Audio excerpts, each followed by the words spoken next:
I almost quit. I'm a country boy. I'm from West Virginia. I don't know nothing about this big time stuff. I never even asked to be big. I wanted to be effective, not famous. Famous is the consequences of being effective. I didn't know nothing about being famous and I didn't like it.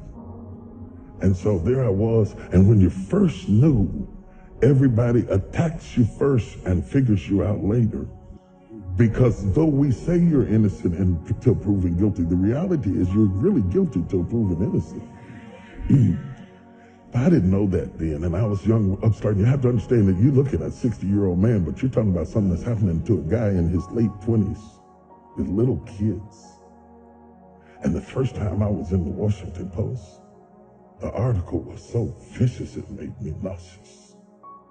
I was so shocked that you could say that stuff about somebody you didn't even know based on assumptions and a little bit of this and a little bit of that. They piece it all together, and you don't get the same thing back.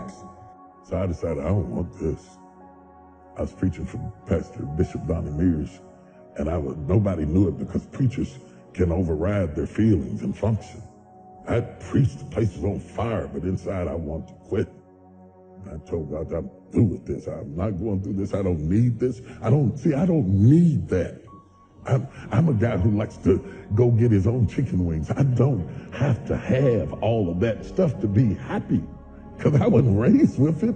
I can make it. You can throw me an apartment and give me just a little skillet, a cast iron skillet. You know what I'm talking about? So I thought, I'm not doing this no more. I'm not doing it. I'm not doing this. I'm not doing this because I don't need this and I didn't ask for this. I'm only doing this because of what happened in my life, of the circumstances that happened in my life. He put me on stage. I didn't ask for it. And when I saw how much it cost, I thought, you can have that right back here. You have that right back up in here. I don't need it. So I was mad inside and I was hurt. And I stayed up in the fellowship with the pastors because I didn't want to go back to my room and sulk in my own sorrows. And they said, there's a lady downstairs waiting to see you. The service was over and the fellowship was over. The pastor was starting to leave. I was trying to outwait her. I thought she'd give up and leave. And when I finally came down the steps, she was there. And she was just a willowy bit of a woman. And she said, Bishop James, she said, I've been in the hospital. She said, I was pregnant in my fallopian tubes. And the baby died in my tubes. And I was carrying around a dead baby. And the toxicity from the baby almost killed me. And she said, the only thing that kept me alive was hearing you preach.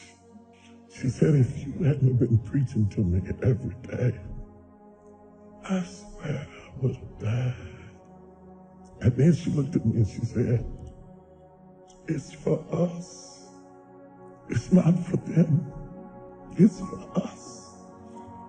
It hit me so hard. I didn't even get her name.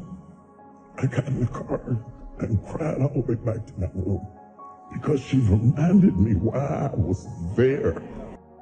Losing, sometimes it will happen. But when you lose, make sure you lose the right way. Humble yourself when you lose. Don't be angry because we got to lose sometimes. Sometimes you may not understand why you're losing, but you will lose. You will fail. But if you're going to fail, fail the right way. If you're going to lose, lose the right way. Make sure they remember you. Make sure anything that's coming after you remembers you. They know that, man, I don't want to meet that person again. I don't want to have to fight that person again. I don't want to have to encounter that person again because of the heart and the will that you had within yourself. Don't submit. Don't give up. Fight through it. Push through it. If you're going to lose, lose the right way. Do you understand what that means? Or you're going to just give in? And then when you lose, you're feeling sorry for yourself. You feel that you're not worthy anymore. You feel like everybody's going to talk about you. No, it's not about the people. It's about you. It's about understanding you. All my life, I've been pushing myself. All my life, I've been digging. All my life, I've been going. All my life, I've been thriving. And yes, I've been knocked down. Yes, I've been pushed aside. Yes, I've been rejected. But I kept going. I kept pushing. I kept believing in myself. I'm not saying that you got to be like me. You and me are two different people. You and me don't necessarily connect on everything, but you got to connect to something. You got to believe in something. If you think it's impossible, for you, it is. It is impossible. Because you believe in your heart it's impossible. For you, yes, it is impossible. If you think with a I can't do it attitude, guess what? You're right. The majority of people are not successful because they prepare to quit. They have a mental program that it's okay to prepare more for quitting than preparing to succeed. I'm gonna make my dreams a reality. Nobody gonna stop me but me. That's the only person that can. Understand, if you want to make your dreams a reality, you've got to understand that you can't quit. From all the amazing online courses and amazing content that you've been putting out for decades, if there is one thing that you want people to get from all of that, what is that? I just want to get people where they are, right? So, like, it depends on what they're reading. If they're reading the Millionaire booklet, it's one thing. If they're reading Sell or Be Sold, it's something else. I think if they were to get one thing, it's they can be better. They can be great. Everybody can be great. If I can make it in my, as offensive as I am. I mean, I'm the guy with the T-shirt that says, "Hey, I apologize in advance." So, if I can make it, I have not collaborated with other people. I didn't come from money. I had no connections. I have refused to not be myself, and yet somehow I made it. And so the one thing is if you just don't quit, if you refuse to quit, you will not fail. I've just held on to that the whole time. And if I just don't quit and then keep learning, because not quitting means I don't just keep trying the same thing over and over, beating on the same door. I need to maybe research some other ways to get in the room. Life is worthwhile if you try. Give it every effort. So don't be afraid to try. Don't be afraid to fail. Don't be afraid to make a mistake, because that could be the greatest period of learning. This is the secret to success. I got up and did it again. Even though I was scared to death, I got up and I did it again. And that second one wasn't too good, but guess what I did? I did it again, and I did it again. And I worked up my courage, and I did it again. I committed to it, and I did it again. And finally, it got to be a little easier, and I did it again.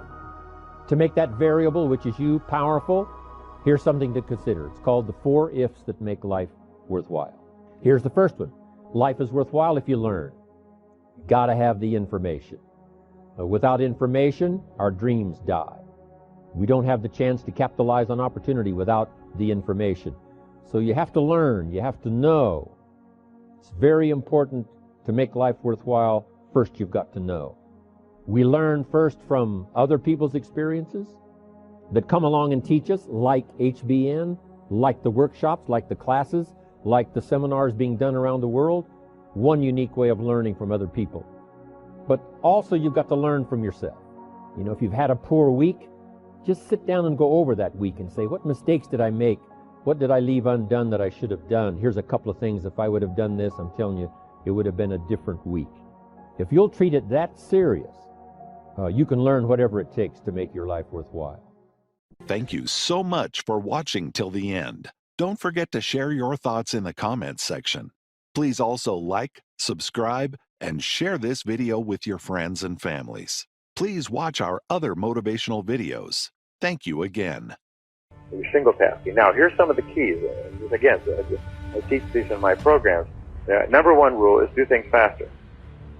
That when you look in the mirror, that's the one person you can't lie to.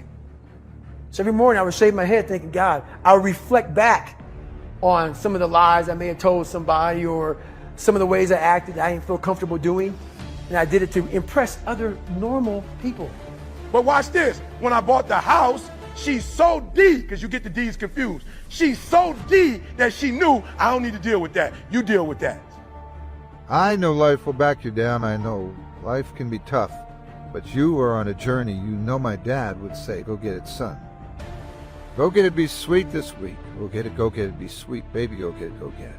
Be sweet, baby, go get it, be sweet, baby. Every time I left the house, my mom would say, be sweet, baby, be sweet. My dad would say, go get it, son, go get it, son, go get it, be sweet, go get it. Be sweet, go get it, be sweet, go get it, be sweet.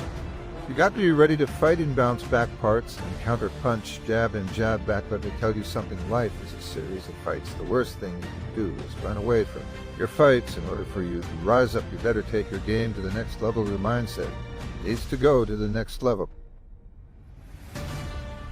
In other words, pick up the pace. Move quicker. If you want to get more done, move quickly. Pick up the pace. Just move faster. Just move. Just imagine you're under a deadline. The other end of the building is on fire. You've got to get this done. It's absolutely amazing what happens when you put yourself in. Number 2 is work longer and harder. As Jim Rohn suggests, it's a wonderful comment. Start a little earlier, work a little harder, stay a little later. You come into the office a little bit earlier. 1 hour of uninterrupted work is the equivalent of 3 hours of work in a busy office environment. So you find opportunities. You come in an hour earlier when no one's there, and you immediately start work, and you can get The key word there is normal, everyday people. I was trying to make other people like me. How pathetic is that? So this mirror would always tell me, my reflection would say, God, you are a pathetic man. How does that feel every day to be this way? So I would just start having myself accountable. How did I attack today? How did I attack yesterday? And if I didn't do something I was proud of, I would write down a sticky note and I would fix it. So then my senior year in high school, it was a totally different David Goggins. Work at lunchtime, but everybody goes for lunch. Everything quiets down. Don't go for lunch because everybody else is. Use that time to get on top of things. Don't stay an hour later. Yeah. What you'll do is you'll beat the traffic coming in, beat the traffic going home. It won't affect your schedule at all, but you'll actually double your productivity. So that's one way. Work longer and harder. The other is work faster. The third way is do things you're better at. Keep asking, what are the things that I am the very best at? Because those are almost invariably the things that pay you the highest hourly rate. So do more and more of the things that you're better at. Now, the fourth task is to get better at your key task. Improving at your key task is critical. It's sort of like skiing. If you're just an amateur skier, you have to go very slowly for fear of falling. The better you get at skiing, the faster you can ski. So since most skiers, kind of measure how many runs did I have today? Well, a good skier can get 10 or 15 runs down the whole mountain. A poor skier may only get 5 or 6.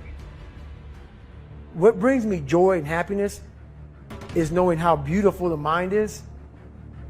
And I'm one of the few people that didn't read about it, didn't experience it through some drug. If you don't know who you are, I can't tell you who you are. We are all great. No matter if you think you're dumb, no matter if you think you're fat, no matter if you are fat, no matter if you've been bullied, or no matter if you just got back from Iraq or Afghanistan and you have no legs or your arms or whatever, man, we all have greatness. You got to find the courage. You got to find the courage to put your Bose headphones on and silence the noise out of this world and to find it. And to find it because it's out there, but it's going to take hard work, courage, self-discipline. Your information needs to go to the next level. Your relationships need to go to the next level. To be a shock is about how you move, how you operate. How do you navigate? You have to be disciplined every single day and train yourself to follow through on all your fundamentals. And that's how you're going to be successful. You have to do it when you don't feel like you have to. Do it when you feel discouraged. You have to do it. When you don't feel healthy, you have to do it. When you're under the weather every single day, you have to train yourself to focus and commit to your business and follow through, fighting for your future, fighting for your dreams, fighting for success. When you come over depression, you raise your arms like a champ. When you overcome bankruptcy, raise your arms in victory. Success is an obligation. Responsible. What did I tell you? I'm responsible for my wife's health. I'm responsible for the home. Listen to me, my wife ain't never do nothing with my kids in school. She was like, you take that. I was so dumb. I didn't even realize she was giving me stuff. I'm just being real. When you stuck on stupid, you don't even see it. She said it on the podcast. Sometimes when you so close to a thing, you can't even see it. Sometimes when you so close to a thing and people trying to tell you, you can't see it because you're too close to it. And I dare you to study, and we don't want to study because we don't want to discover what we need to change. Invest money, read and study. Guys, I got my PhD, master's degree, 4-year degree.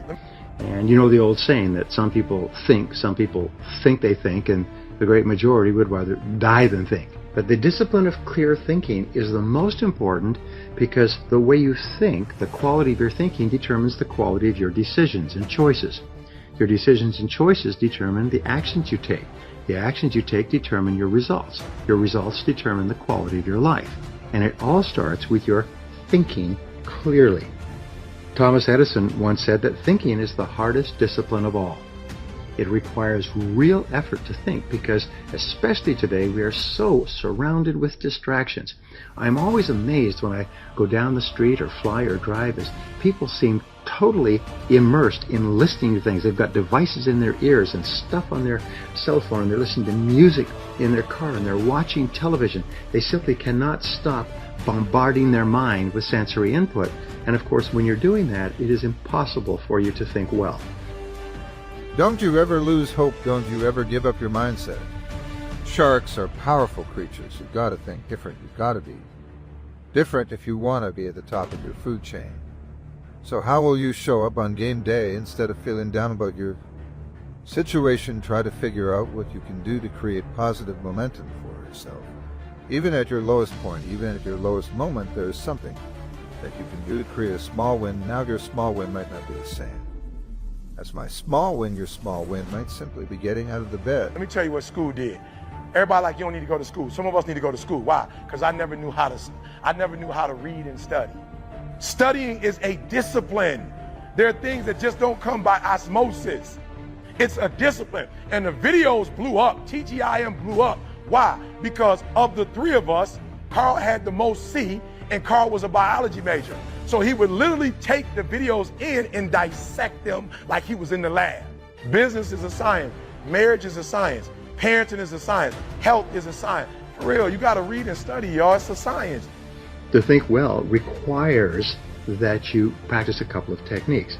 Now, first of all, as Peter Drucker said, you need to take time to think. You need to create long, unbroken chunks of time. The rule is that fast decisions are usually wrong decisions. Especially fast decisions involving people or money are usually wrong decisions. So if you're going to make a decision that has long-term consequences, then you have to give it a lot of thought. You have to sort of look at it like a beautiful piece of porcelain. You look at it from every single side and think about it carefully. And the more carefully you think about a decision, the better the quality of that decision will be when you finally make it. How many times have you said, you know, if I just thought about that a little bit more, I wouldn't have done it? Or if I just thought a bit better, or I just taken time to think? Well, superior people, through experience and through painful experience, learn to take their time in making important decisions. Your small win might be going to the gym. Your small win might be making one more phone call or getting up an hour earlier to put in some extra work. You have to believe that you control your destiny. Don't put that responsibility on anyone else but you. Something is happening. Something is taking place. The seeds that you've sown there are still working for you. The time and energy you sacrifice, they are not in vain when you plant food, which is really your goal. You have to nurture it. You have to protect it. You can't do one set of crunches and expect you have a six-pack. You've got to show up every day. You've got to show up day after day. You've got to show up when you're motivated. You've got to show up when you're feeling unmotivated.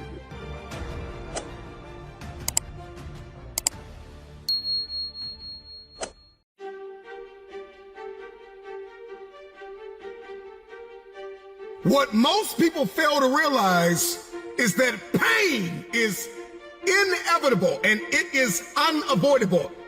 Now, if you're the type of person that feel that you got to be the best at everything, we must unweave every strand of the cable of habit slowly and methodically. There's 4 more fingers pointed right back at you. On every second of your life because it's yours. No one else is going to give you anything you did not earn or deserve. Life is hard. It's hard, guys, I know it is, but guess what? If you want to live an amazing life, you got to do amazing things.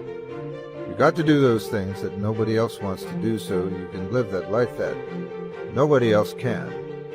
Get up and just do it. You got to dig. You got to dig deep. You got to own it. There is no path in life without pain.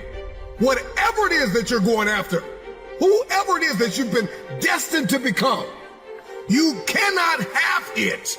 You will not become it without pain. You will face challenges and difficulties and giants, regardless if you are single, if you are married, if you are a stay-at-home mom, a stay-at-home father, if you are an entrepreneur, if you're working a 9-to-5, if you're an educator, if you are an athlete, if you are a musician, a singer, a producer, it doesn't matter who you are, what you are doing, pain is inevitable. If I'm going to hurt like this, if I'm going to bleed like this, if I'm going to cry like this, let me cry because I'm in the best shape of my life. that's a great mindset to have. But guess what, ladies and gentlemen? Wake up. You can't be the best at everything. And if you're running because you're failing, then you've already failed the test. Because you're not man enough and you're not woman enough to realize that maybe, just maybe, I need to fail. So that the next time I'm faced with a challenge, I know exactly what I need to do. But then there's another one that's coming. There's another challenge waiting on me. And then there's another challenge waiting on me. And then there's another challenge waiting on me. That doesn't mean that you got to give up. That doesn't mean you got to quit. You learn from it. You build on it. And then you understand what it means to fail. Learning the things that I've learned in my life, it taught me something. I don't know what it is for you, but you got to own it. Through all the ups, all the downs, remember that you are not perfect, so get over yourself. One thing I know is that you are perfectly imperfect, just like me. What do you do to better yourself? Are you owning it? Are you taking responsibility, or are you blaming somebody else for the wrongs against you? It's not your fault, but it's your responsibility to fix it. It's your life. Nobody else can do it for you. So get up and go do those things that you don't want to do when you don't want to do them anymore. Let me cry because I'm conditioned to weather the uphill war. Let me cry because I'm building my relationship. I'm building my business. I'm building my legacy. Let me cry because it hurt, but there is a reward on the other end of my pain. Let me cry tears because I passed the test, because I gave it everything I had. Choose your heart. Everything in life comes with hardship. Make a decision. At some juncture, you will encounter pain.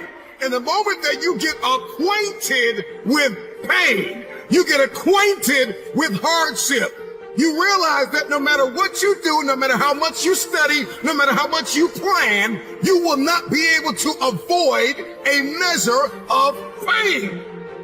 I fail right now. I'm failing every day. Every day I fail at something. Maybe this is the time for me to recognize that I got work to do. Maybe this is the time that I need to recognize that I'm not so good at everything. Failing is what's going to build you up. Failure is what's going to teach you the lessons in life. It's okay. Don't try to keep up with everybody else. Don't try to be like everybody else. Recognize that you, my friend, are unique and you are beautiful. But most importantly, you are an idea and you are a purpose and you matter in this world. But you're going to have to fail. The failure is good. The quitting isn't. You got to have the grit and the tenacity not to quit. The grit to never quit. But the idea of learning that failure is a part of living. If you want it, if you believe in it, then go get it. So, get up and get set. Set yourself apart from being average, because you are not average. You are great. It's greatness, that's what it is. It's time for you to get the break that you deserve today and fight this good fight, because you're going to be a fighter every single day for the rest of your life. It's your life. It's your life, so guess what, guys? If you do the hard things in life, life gets easy. But if you do the easy things in life, life is going to be hard. The choice is yours. Until the cable that once held us in bondage becomes nothing more than scattered strands of wire. It takes the consistent application of a new discipline, a more desirable one, to overcome one which is less desirable. It takes discipline to plan. It takes discipline to execute our plan. It takes discipline to look with full objectivity at the results of our applied plan. And it takes discipline to change either our plan or our method of executing that plan if the results are poor. It takes discipline to be firm when the world throws opinions at our feet. It takes discipline to ponder the value of someone else's opinion when our pride and our arrogance leads us to believe that we are the only ones with the answers. Discipline is a constant human awareness of the need for action and a conscious act by us to implement that action. But the only way it's permanent is that we alter that governor, that thermostat, and we start to believe we're worth 85 degrees of life, 95 degrees of life, 110 degrees of life. And there's ways we can alter them. How do we alter it? A couple different ways. One is what you just said, is that you put yourself in circumstances that are demanding of you past what you think your capacity is, and when you succeed at them, you build a new water line. You do. You throw yourself out there past where you're comfortable, and you do an 85 degrees behavior, and you knock it out of the park, and your brain starts to believe it. Repetitiously, when you start doing that, you build a new line. Now you're 85 degrees. That's number one. The second way, though, is association. If you're around people, and whatever that endeavor is, if it's a sport you're in, or if it's a business, or your faith, or your peace, if you begin to associate with people who live in that space at a higher temperature than you, through association you get heated up. Yeah. And so if you're an athlete, for example, you're a 70-degree athlete, and you start training all the time with 85 and 90 degrees, your identity through osmosis goes up. If you're a person who's trying to improve their faith in their life or their personal peace about them. Discipline is an awareness of the constant need for action and a conscious act to implement that action. If our awareness and our implementations occur at the same time, then we begin a valued sequence of disciplined activity. Now here's the other side of discipline. If there's considerable time that passes between the moment of awareness and the time of our implementation, then that is called procrastination. Doing it tomorrow instead of today. Procrastination, an almost exact opposite of discipline. The voice within us says, get it done. Discipline then says, do it now. Do it to the best of your ability, today, tomorrow, and always, until finally the worthy deed becomes instinctive. Procrastination says later, tomorrow, whenever I get a chance. Procrastination also says, do what is necessary to get by or to impress others. You all know this. You've seen it. When you start to hang around people that are a little bit more peaceful than you or meditate a little bit more, through that association, over time, the thermostat changes in that area. And so it's both behaving in a certain way and then your associations usually change. I believe that. Rule number 2, don't sell your will to win. Most people's will to win is for sale. Sometimes you've got to take a break from just about everything disappear, come back, and shock the world. I'm talking to that athlete. I'm talking to that administrator. I'm talking to that nurse, that doctor. I'm talking to that student. I'm talking to that communicator. I'm talking to that pioneer, the inventor. I'm talking to that entrepreneur. I'm talking to that preacher. I'm talking to that person who refuses to stay.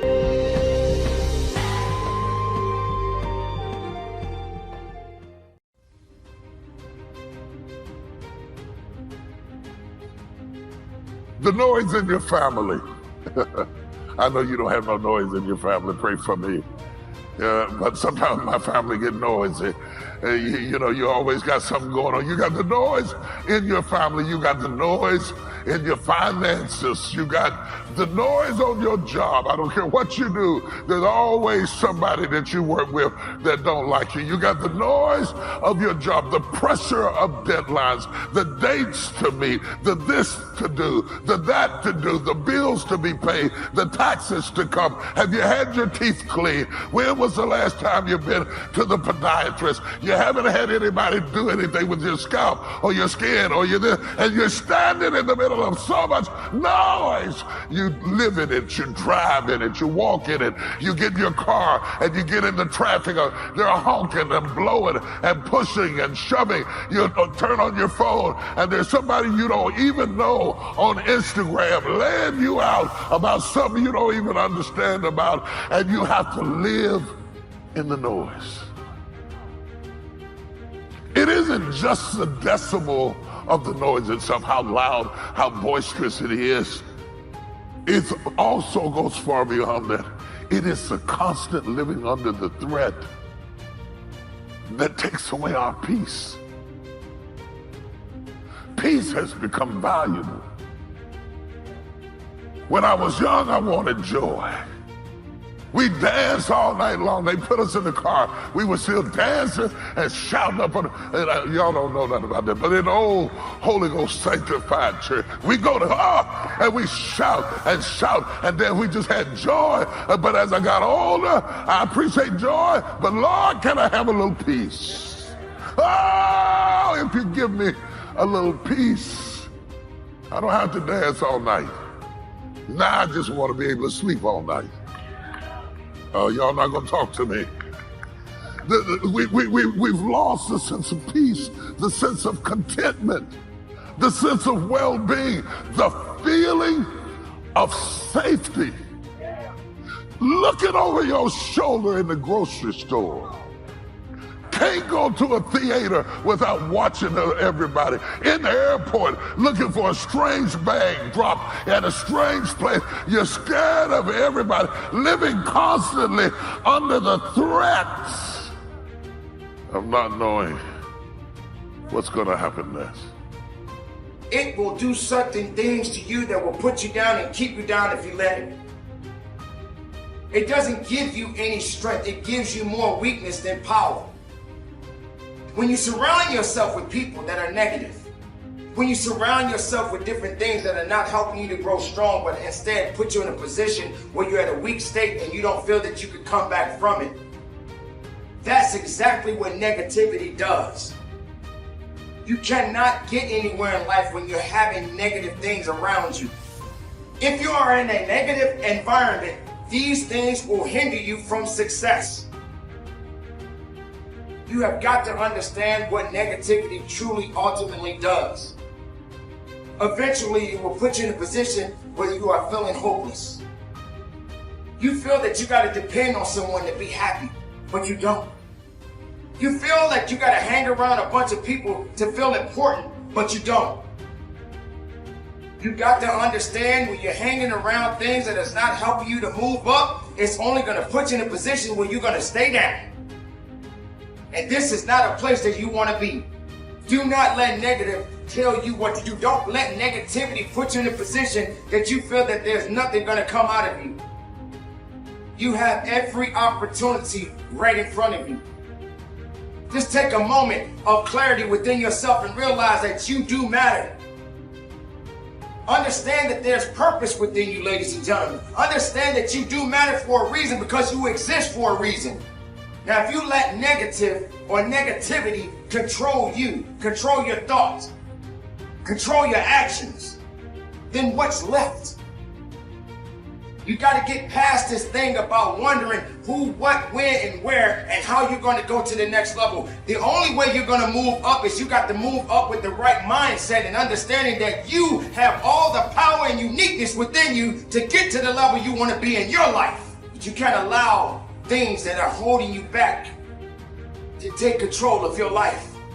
You can get discouraged a lot of ways, but the one surefire way to avoid discouragement, first of all, let's understand something. We're all participating in this thing called life. All of us. Life has ebb and flows. Mountaintops, it's got valleys, it's got thunderstorms in it, earthquakes. This life, you stop expecting it to go smooth, because it ain't finna go smooth. The road to success is always under construction. This life ain't set up to be smooth. You combat negativity and you combat discouragement with gratitude. It's the one way to combat discouragement is with gratitude. What messes you up is you focus on the thing that's not happening. And that causes you to get discouraged. So whenever you get discouraged, you have to change your focus from what's not happening to what has happened. And it straightens you out immediately. Because what causes the downslide is if you get wrapped up into what ain't happening, it get ugly, man. And it just snowballs. But you have to focus on gratitude. People don't understand how serious gratitude is. You know, it's a serious principle of success. It's hard to be miserable and grateful at the same time. I learned this at my mother's funeral, man, which was like the roughest. That week of my life was like chaotic, man. I thought I was gonna die. My mama passed. I was 40. I didn't do good, man. I thought I was crumbling. I really, man, I didn't know what that was, man. The most important person to me was gone. I was crushed. I thought I was gonna die. And at the funeral, my mother was a Sunday school teacher for 40 years. And I'm devastated. My mother's in a casket. That's just not the picture I ever wanted to see, right? And I was struggling with her being up there. And the preacher stood up and he said, I know y'all hurting. I got 2 brothers and 2 sisters. He said, but I want y'all to look around at this church. My mama had been a Sunday school teacher for 40 years. Church was packed. It was packed. He said, the overflow room is full. He said, we've put up projector screens in the parking lot. We don't do that on Easter. We done set up projector screens in the parking lot because so many people then came to see your mother off. Said, because your mother meant something to everybody. My mama's funeral was filled with the hood, the gangsters, pimps, the hustlers, the dope boys, the police, the politicians, church people. He started talking about, he said, look how full this church is. Look at the lives she touched. Look what she meant to so many people. We got people in this church we ain't seen in years. He said, look at this. And I want you to think of all the incredible things your mother has ever done. And then he started listing the things she had done around the church and what people had said about her. And we started smiling. And this was the first time I had smiled in a week. That week was ugly for me. And he said, now listen to this. You see the smiles on your face? He said, joy and depression cannot reside in the same space. So when you get down and you start thinking about how dark it is, I want you to remember everything your mother taught you that was good. And that replaced all the negative thoughts I was having. Because joy and depression cannot reside in the same space. Well, now, you got to take that concept and apply it to your life. If joy and depression cannot reside in the same place, when you get depressed and you get discouraged, you got to replace it with joy. And what more joyous than gratitude? What has God done for you? Didn't you wake up today? Ain't you still breathing? Don't you have some measure of health? Ain't you working? You may not have the car you want, but don't you have a car? Ain't you eating groceries today? You ain't homeless? Now, when you start tripping and you get depressed, you got to go into yourself and come up with some gratitude. Once you get grateful, went downstairs and started doing my meditation. I pull out a list of everything I'm grateful for. By the time I got to the 13th thing, I thank God for 75 things every morning. By the time I got to 13, I was fine. Because guess what? I'm alive, I'm breathing, I'm healthy. I'm finna go do a job. I tell jokes. They finna pay me. Even if I desire to do it, I can't do it. No, because it doesn't fit, because of my vision of myself and the contribution that I want to make to life. Because it's not enough to give the message. You must also be the message. That we must give out of a sense of oughtness. Immanuel Kant in a book called Critique of Pure Reasoning. He says sometimes we must give out of a sense of oughtness, that there's certain things that happen, that we just say something ought to be done about this. Now, the reason that most people don't give is because they operate out of a consciousness of scarcity. They don't believe that there's enough to go around. They can't see themselves having the capacity to give. They don't believe that they have anything to offer. They don't see themselves as an opening for the universe to work through. So if you begin to look at this new era that we're in, begin to see yourself as an opening for the universe to move through, to work through, to make a difference in life. See yourself being used by life to improve the quality of life, to expand and to grow. Most people have a very limited view of themselves and a very limited view of the universe, do not see their relationship to the universe, and cannot see how energy and things can flow through them. I love Gibran and the prophet.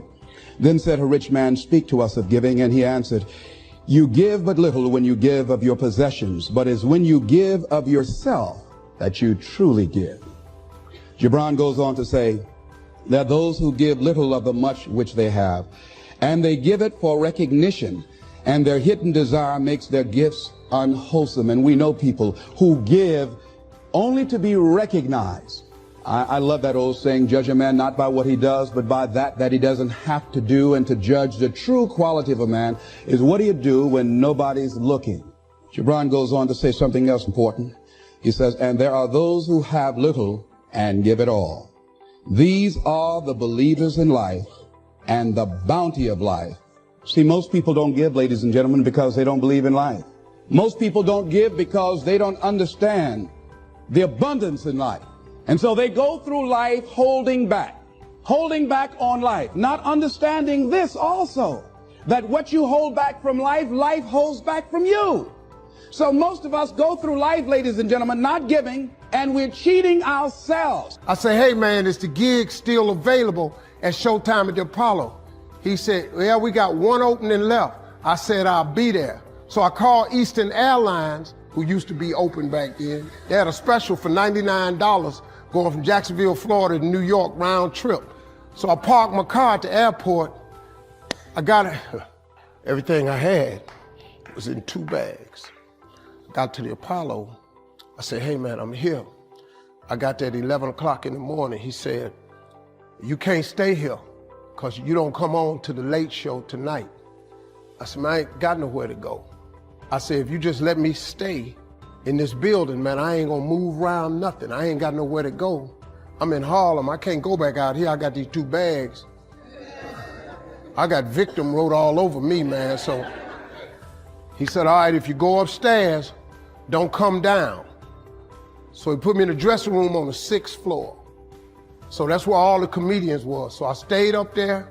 I got hungry around 3 o'clock, man. I couldn't take it no more. So I went back downstairs, a dude named Alton Liston.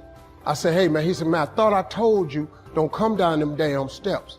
I said, hey man, I'm just hungry, man. I said, let me go to that KFC I saw on the corner. Just let me get some chicken. I'll come right back. He said, man, if you ain't back in 20 minutes, you ain't getting in this building. So I went, bought me some chicken, came back. So the comedians started coming in the building. They started coming up on the 6th floor. So I meet this guy named D.L. Hughley. I introduced myself. He introduced himself. I'm sitting there, another guy come in named Dwayne Johnson. Then this other dude walked in named Jamie Foxx. And I introduced myself. We don't know each other. Ain't none of us famous. It's 1991, man. They gave everybody the lineup. I was on the last show of the night. I don't go on to 11 at night. I'd have had this 4 pieces of chicken. I'm starving, man. That chicken done wore off. I'm nervous, man. I'm about to throw up. D.L. Hughley went downstairs. D.L. Hughley got booed off. Dwayne Johnson got booed off. Jamie Foxx went down there and got booed. They booed Jamie, then Jamie started singing. And then they started clapping. And Jamie had their ass, then he went back to them jokes, and they got his ass. So I'm walking down the steps and I see Jamie sitting on the steps. I said, hey man, hang in there. He said, man, that ain't never happened to me before, man. This is crazy. This Jamie Foxx, man, one of the most talented people in all of comedy. And now, you don't even know how nervous I am, man. I can't even. My breathing is shot because these dudes been booed. So I walk out. I had wrote this joke. Mike Tyson had got in a fight in Harlem with this heavyweight named Mitch Green. Mike Tyson had hit the dude in the eye in the store. Now, he was on the news, his eye was swollen. So the joke I wrote was, they was interviewing Mitch Green, and he was telling everybody what happened, but his eye took over the interview. And I wrote this joke that his eye started talking and was just, I tell you what happened. The heavyweight champ's fist is coming towards my face. I just say, Lord, Lord, Lord. And I wrote this whole joke about this dude's eyeball talking. And when the punch came, and all this here, the Apollo, man, they went crazy. They lost their mind. I got a standing ovation, man. I walked off stage, man, just started crying. I couldn't believe it. They paid me. I made $750 for being on TV for one night. I'd never made $750 telling jokes in one night. And so that was my first television appearance. A couple weeks later, Sinbad was the host of the show. He got this job on Different World. And so he quit. And so Mark Curry became the host. And then Mark Curry got hanging with Mr. Cooper, and he quit. And they came to me and said, would you come back to New York and host Amateur Night for us to just try you out? Oh, ain't no problem. And so I went to New York, I hosted Amateur Night, and I was killing. But every time we went to commercial break, I was supposed to let the warm-up act take over like Ruben does. But I knew not to let the warm-up act do that because he would change the attitude of the crowd, because the Apollo was a wild place. So I stayed out there. I did the warm-up and the hosting. And I created a bond with that audience. And that's how I got on TV. It was my very first TV show. I hosted Showtime at the Apollo. I ended up being the longest running host in the history of Showtime Apollo. I did that show for 8 years. All life form strives to the max of its potential except human beings. All life form strives to the max of its potential except human beings. How tall will a tree grow? As tall as it possibly can. You never heard of a tree growing half as high as it could. No, trees don't grow half. A tree drives its roots as deep as it can, reaches as high as it can, produces every leaf it can, every fruit it possibly can. To the max. Every life form strives to the max, except human beings. Now, why not human beings? You've been given the dignity of choice. You're not a robot. You don't have to repeat this year the same as last year. You can tear up last year's plan, develop a new plan. So, the dignity of being a human being. Now, here's the choice on being a human being. To be part of all we were meant to be, or to be all. To strive for all, or half, or part, or some. The choice is up to you. To develop one skill or 10 skills. Someone says, well, I'd be happy with just one more language. Well, some say, hey, I'm going to learn 6 or 7. And this is all a matter of choice. And when someone says, no, you ought to learn 4, you got to resist all that. Because this is personal dignity. And you don't want to destroy someone's dignity by doing all the oughts, and then they feel reluctant to do it. Now we've got problems. So if you want to, just ignore this subject on time management. Now here's the next one. Step down to something easier. The guy's in sales, and he says, oh, I want to own the company. Finally owns the company. Now he's got no time to play golf. He said, when I was in sales, I was making big money playing golf 3 days a week. Heck with this owning something. Heck with managing. My life was never my own after I started to manage. I'm going back to sales. See, this is the key. If you're getting too pressed, you might consider stepping down to something with a little easier time pressure.